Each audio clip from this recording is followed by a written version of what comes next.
সারা জীবনের জন্য সাক্ষী থাকলাম হে গোবিন্দ, এই সেই তোমার দ্বারকা নগরী যেটা একসময় গান্ধারীর অভিশাপে ধ্বংস হয়ে গিয়েছিল। কিন্তু আজ এই 24 বছর বয়সে আমি তোমার সেই দ্বারকা নগরীতে এসে এইটুকু বুঝতে পারলাম যে জীবন যতটা আমরা ভাবছি ততটা নয়। জীবন অনেক ছোট, আমরা ভাবে আমরাই অনেক কিছু, কিন্তু আমরা কিছুই নয়। তুমি সবকিছুর সৃষ্টিকর্তা, কিন্তু তোমার জায়গায় আজকে ডুবে গেছে এই নদীর নিচে। আজ মানুষজন যারা নিজেদেরকে ভগবান ভাবছে, মানুষজনের মধ্যে যে পাখণ্ডে ভরে গেছে, সেই ধর্ম স্থাপন করার জন্য তোমাকে আবার আবার আসতে হবে এই ধরাধামে।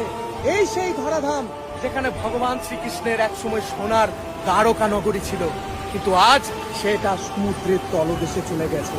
কিন্তু আপনাদেরকে এই জীবিত অবস্থায় দর্শন করাচ্ছি ভগবান শ্রীকৃষ্ণের সেই নগরী, যেটা এই নদীর নিচে এখন বর্তমানে আছে, যেটা এই সমুদ্রের নিচে এখন বর্তমানে আছে।